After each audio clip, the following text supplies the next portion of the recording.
Hoy quiero hablaros de Tom Dahmer, osteópata inglés que ha tenido su peso en la historia de la osteopatía por sus aportaciones. Perteneciente a una familia humilde británica, desarrolló la enfermedad del raquitismo cuando era un niño. Estudió música y fue sin duda un pianista muy reconocido de jazz, que incluso llegó a tocar 2 veces en el Buckingham Palace ante la familia real.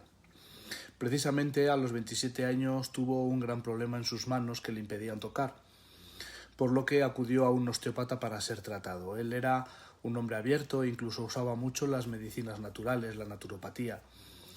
Al final esto le llevó a estudiar osteopatía en la British School, teniendo como profesor a Little John. En 1957, bajo el liderazgo visionario de Paul Jenny, a menudo conocido como el padre de la osteopatía en Francia, se estableció en París la Escuela Francesa de Osteopatía con la ayuda inestimable de Thomas Dahmer. Inicialmente comenzaron como un curso a tiempo parcial impartido en francés y estaba dirigido específicamente a fisioterapeutas registrados que se inspiraron en los principios y en la práctica de la filosofía de la osteopatía. Tras la persecución que ya sabemos en Francia a los osteópatas por el ejercicio ilegal de la medicina, la Escuela Francesa de Osteopatía decide, con el valioso apoyo de Thomas Dahmer y de Marguerite Bloomfield, su mujer, deciden asentar la escuela en Londres, en la población de Maidstone, Kent, y así fundar lo que hoy se conoce como la Escuela Europea de Osteopatía, la ESO. La escuela experimentó una transición significativa.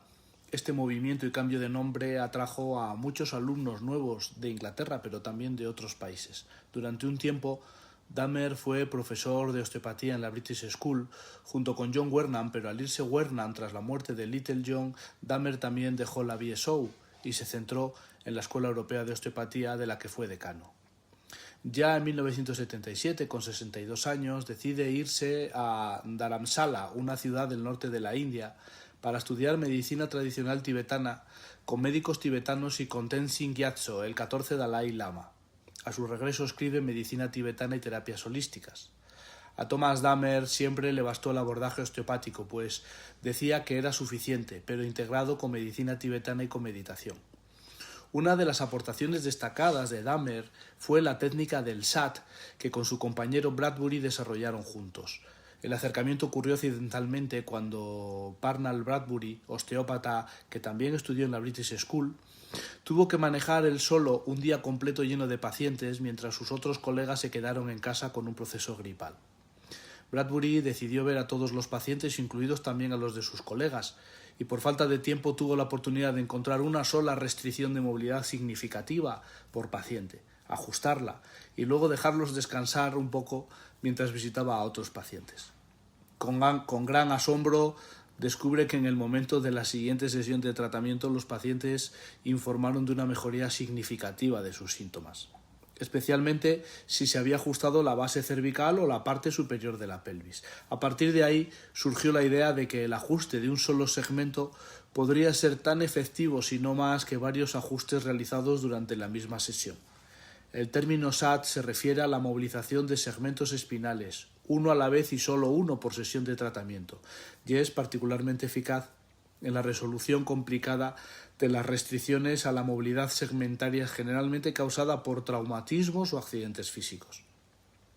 Bradbury se había formado también en la British School al final de la era Little John y había asistido a un estudio de posgrado en quiropráctica, donde quedó fascinado por la escuela Palmer y la técnica de ajuste cervical superior.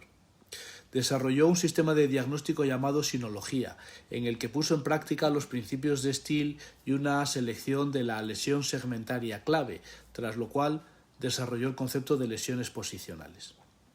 Bradbury publicó los resultados de su investigación y discutió la respuesta de curación en su libro Mecánica de curación en el año 67, pero su mala salud y la consiguiente muerte prematura le impidieron continuar con esas investigaciones.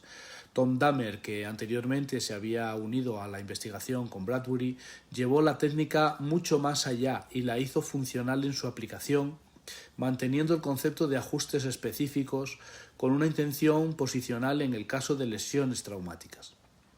Así, con esta filosofía escribió sus libros sobre la técnica, que se ha enseñado en muchísimos países y también, como no, en España, teniendo como centro de referencia a la Escuela de Osteopatía de Barcelona, de la mano de un alumno suyo, llamado Jed Lamb, que en el año 2005 impartió por primera vez una formación sobre los conceptos y la aplicación del SAT o técnica del ajuste específico.